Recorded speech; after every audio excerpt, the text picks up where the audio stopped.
love talking ball with this guy and thrilled to have some time with him here from the worldwide leader in sports, NFL Live. He calls college football games and, of course, NFL games for ESPN. He's the great Louis Riddick back here on the Mercedes-Benz Vans phone line on the Rich Eisen Show. How you doing, Louis? I'm good, Rich. How you doing, man? I am doing great. Let's just jump right into it. The conversation about the Miami Dolphins with their 2 losses out in the state of California is that they're less than. They're not. They're showing their true, if you will, selves. What do you make of the last couple of weeks with Tua and this offense and this team in general?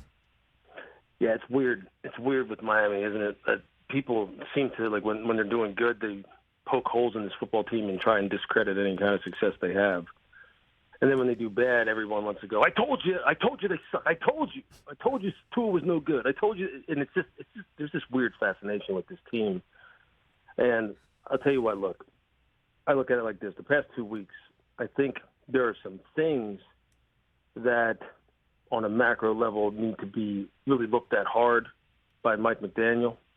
And then on a little bit more of a micro level individually, some players need to play better. There's no question about that. Macro level, on the offensive side of the ball, Mike McDaniel needs to put his foot up the rear end of his offensive line and say, hey, look, I came from a place where we ran the football on everybody. We ran it down their throat. We spent some money to get some better players in here on the offensive line. And right now, on a consistent basis, we can't capture the line of scrimmage against a high school football team, let alone an NFL, good defensive front. That has to get better. And he has to instill that in them and get these guys coming off the ball. So where this offense is not so, quite honestly, Tyreek Hill dependent. Big play, explosive play dependent. Tyreek Hill picks up a fumble out of a scrum and runs it down the field 60 yards, and that's how you're getting your points. Or a defensive back falls down, or Tyreek just runs past the guy because he's 4-2 in the 40, 4-1 in the 40, and Tua just lays it up there. That can't be their offense. Their offense has to be more well-rounded than that. And a lot of that falls on him. That falls on Mike, and it falls on this offensive line. You go up against San Francisco and their D-line. You go up against the Chargers, who haven't stopped anybody running the football since Brandon Staley took over. You go up against Buffalo this week, you better be able to run the football or at least have them feel as though there is a credible threat to run the ball. And they can't. They haven't done it. He has to fix that. Number two, there was all this talk, right, this week about, well, Brandon Staley did something no one else did. He packed the middle of the field. He took away the inside throw. Every team does that. Bill Belichick was preaching that, Rich, back in 1985 when he was with the Giants, back in 92, 3, 4, 5 when I was with him at the Browns. Every team tries to make you throw it outside and not give you the easy throws up in the middle. But if you watch the first couple plays of this game, let's see. Tyreek has Alohi Gilman beat on a wheel route down the sideline. Tua underthrows it. So that's one. Two, Jalen Waddle has the corner beat on a dig route. He drops it. Third play, Tyreek is open on a little out route against cover 2. Comes in right behind the hook curl defender. Drops it. 3 and out. So it's like, okay, well, Tua sucks now, right? Tua can't throw. Tua can't play. Tua sucks. I told you Tua sucks. I mean, see, then that starts happening. Now, they throw the football to Tyreek way too much. And I get why they do, but it's got to have a little bit more – it's got to have a little bit more reason behind it. And I think they got away from that a little bit. And Jalen Waddle can't be forgotten in this offense like he was in that Charger game. So, look, I think there's a lot of things that they need to look at big picture. Tua's got to hit the gimmies when they're there. The offensive line's got to get its butt in gear. The defense, look, man, I mean, Brad Chubb, as much as I love him, you got to affect games. You got to put quarterbacks down. You got to put Justin Herbert on his back.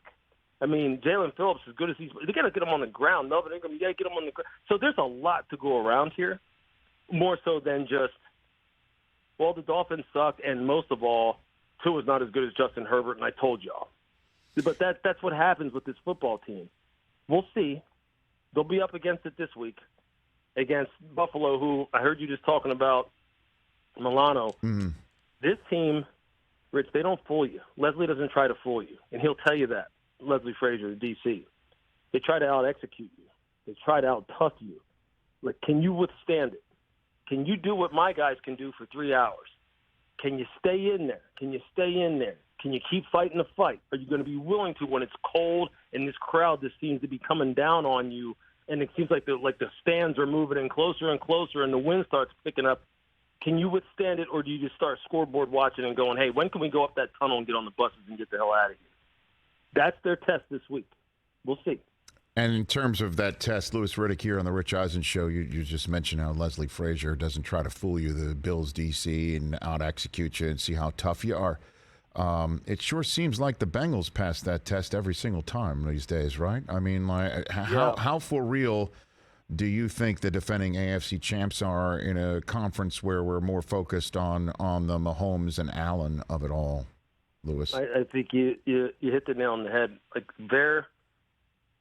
their toughness, physically, and probably most importantly, mentally, is on par with any team in the NFL. Because it isn't always pretty for Cincy. It isn't, offensively or defensively. You look at the first couple series against Cleveland last week, and Myles Garrett is absolutely torturing Jonah Williams. He's torturing him. I mean, you see Jadeveon Clowney. I mean, they're hitting Joe Burrow on 3-step. But Joe can't get the ball out of his hand fast enough. And you're sitting there and you're going, oh, my goodness, it's going to be the same thing with this team concerning, they just can't seem to block their edge rushers, and Joe's going to be running for his life, and who knows what's going to happen. But they stay in there, man. Joe makes plays that just kind of like defy what really should be happening. And it's because he's so smart. He's tough. You don't see him, complaining to his offensive lineman. You never see his facial expression change. And they hang in there. The next thing you know, there's no Tyler Boyd. There's no T. Higgins. But Jamar Chase makes a play. Samaje Perine makes a play. Joe Mixon makes a play. And a guy like, his name's escaping me. Oh, Trenton Irwin, the wide receiver. He makes a play. And next thing you know, this team has got you right where they want you, and then the defense just turns it up. Somebody makes a big sack, makes a big tackle for a loss. A defensive back puts a big hit on them, and Cincy comes out of there with a win. And that's because that team doesn't blink, and it all starts with that quarterback, man. He's special. He's special. He's special, and he is going to be. Unless you can get him to start doubting himself, this team will never doubt themselves. I don't think that's ever going to happen on planet Earth. Well, Joe Burrow is playing and doing anything in his life, I would imagine, and he's not lost to the Chiefs, as we all know. He just beat them.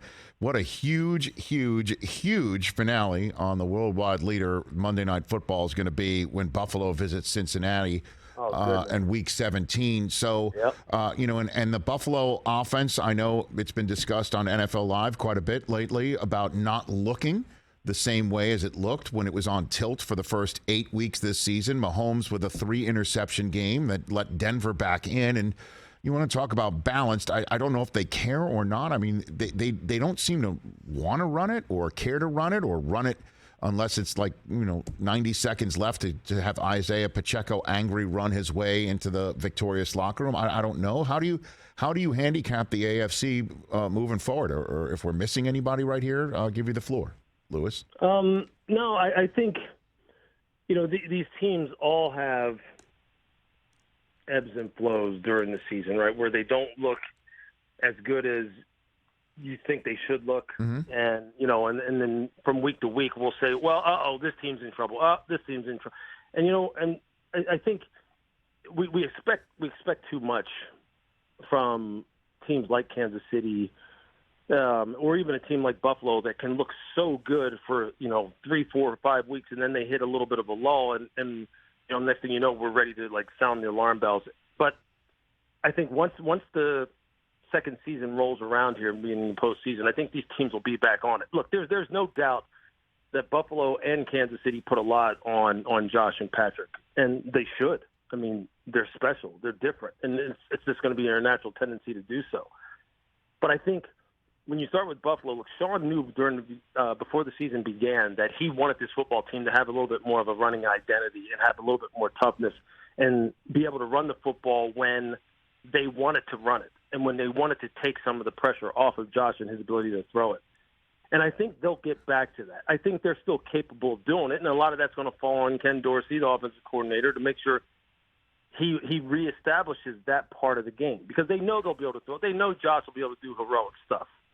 And I'm not really necessarily worried about that. Kansas City, look, it's kind of the same way. They have one of the best offensive lines, arguably a top 2 or 3 offensive line in the game. I mean, they can maul you when they want to. And Pacheco has brought a different style to them, a different toughness to them. But, I mean, how many times are you going to really want to just pound it up in there when you know that 15 can just do things that you can't coach, and sometimes you just stand over there on the sideline and cross your arms and go to work, buddy. Go to work. They can – now, you don't want to do that too often, but I think he knows more so than anybody what it takes to win in the postseason, that being Patrick.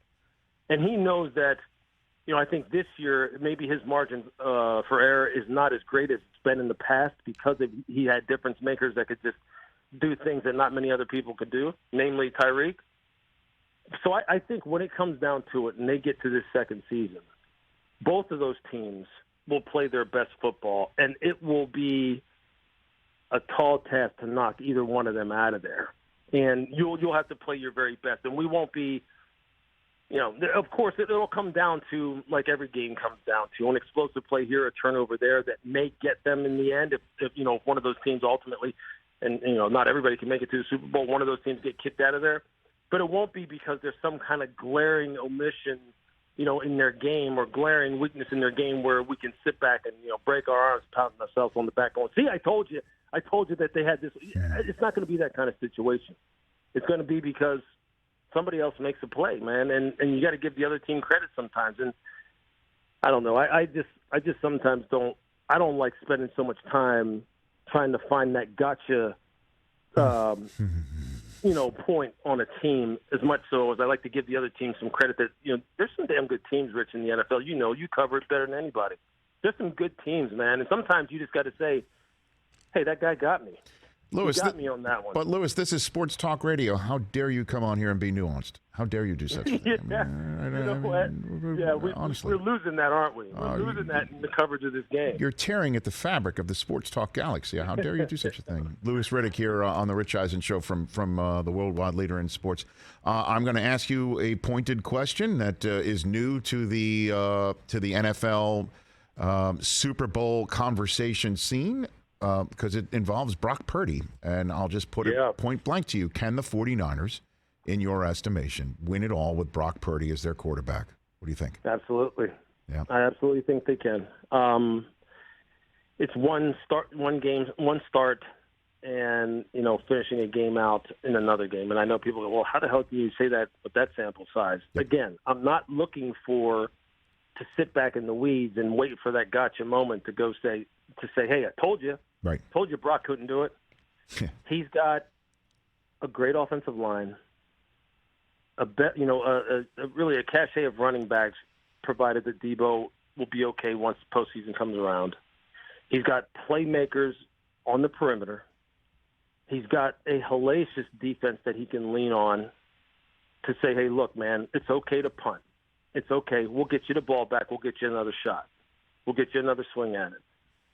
And the kid himself has shown that I can execute this offense in the context of how Kyle wants it executed. And when those plays happen that come outside of structure, I've shown you so far that I can get that done too. So why should I doubt? Why should I sit here and just wait for him to make that mistake that, even Patrick Mahomes will make it sometimes. Josh Allen will make it sometimes. Hell, Jalen Hurts will make it sometimes. Why should I wait for that to say, hey, I told you? I think as long as he plays within, the structure of this offense, and they don't start, having guys drop like flies to where he doesn't have the support around him, I think he can make it. I think he can help take them to the Super Bowl, and not just because he doesn't screw it up, Rich, but because he does make a play. That he does do something that isn't because Kyle's a genius as far as play calling, or C-Mac isn't, is the best running back, dual threat in the NFL, or because Debo is just as tough as hell. It's because Brock Purdy can actually make a play. because Brock Purdy's actually smart enough and talented enough to actually make a play, God forbid, in the NFL where, only a few people can make plays. No. I know he's Mr. Irrelevant, but he's also a guy who has shown you that, and we've seen this time and time again in the league, just because of where you were drafted, scouts aren't 100% correct, man. They just aren't. And all the guys who are 6'5" and run 4.4 and have cannon arms aren't the only ones that can make plays that go down in history. We've seen that time and time again, but people don't want to believe it. I happen to believe in the kid because he hasn't given me any reason not to, and he hasn't given them any reason not to. Well, what was the evaluation of him at the Combine throughout the talent evaluation portion of our calendar this past spring? Do you recall? What was? Yeah, well, I mean, he was a guy who it's the trait aspect of it that caps people's excitement for a guy like that. He doesn't look like Josh. He doesn't look like Patrick. He doesn't throw it like that. He doesn't have the national, attention and or production or stage that a guy like Joe Burrow had coming out. He's shorter, smaller, doesn't have a big arm, doesn't run a big 40, can't throw the ball off platform like a guy like Zach Wilson did in his pro day. He doesn't have all that stuff. So they fall down and they fall down and they fall down and they fall down, and next thing you know, they get put into this box of, ideal backup, maybe third team quarterback who'll stick around for 8, 9, 10, 11 years like a Chase Daniel, and he'll always be good for 3 or 4 games, but he'll never be able to lead you to the promised land over a 17-game season.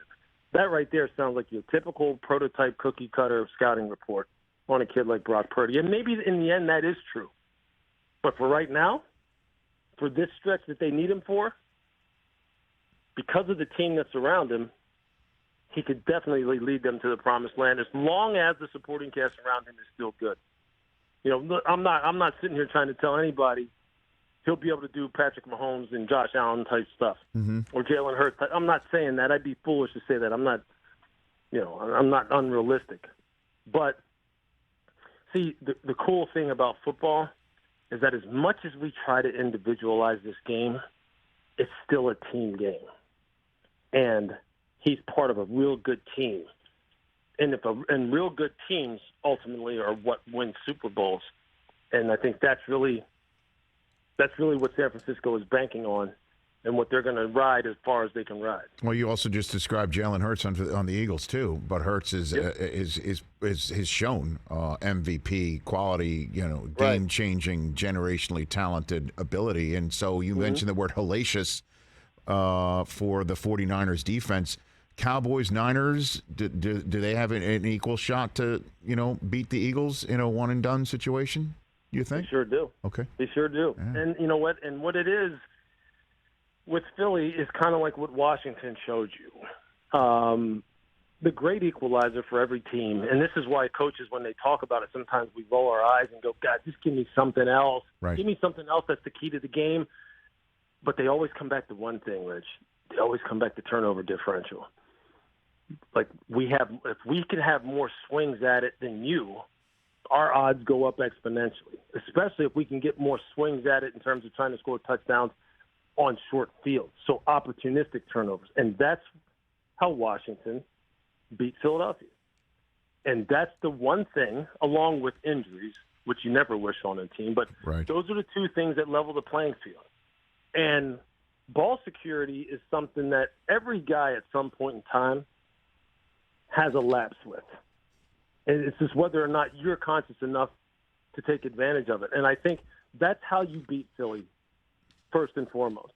Now, there's the people who question, who are going to want to say, hey, well, once we get to the postseason and the stakes ratchet up, is Jalen Hurts going to lose that cool, calm demeanor, that I have an answer for everything, hey, keep hating on me, keep doubting on me type of attitude that he has right now? Will he be able to stay as cool as he is now? Well, we'll see. I wouldn't bet against him. I wouldn't bet against him. But you punch at that ball, you give your offense a couple more cracks at it, you don't let them throw the ball over the top on you, you keep the sidebars, the side rails on that running game, and don't let them get on the perimeter and have Jalen going crazy on you. Yeah, you can beat them. San Francisco is fully capable of beating them. Dallas is fully capable of beating them. Washington always showed you. People don't think we're anything, and we beat them. So, yeah, they can be beat. but you have to be on it for 3.5 hours.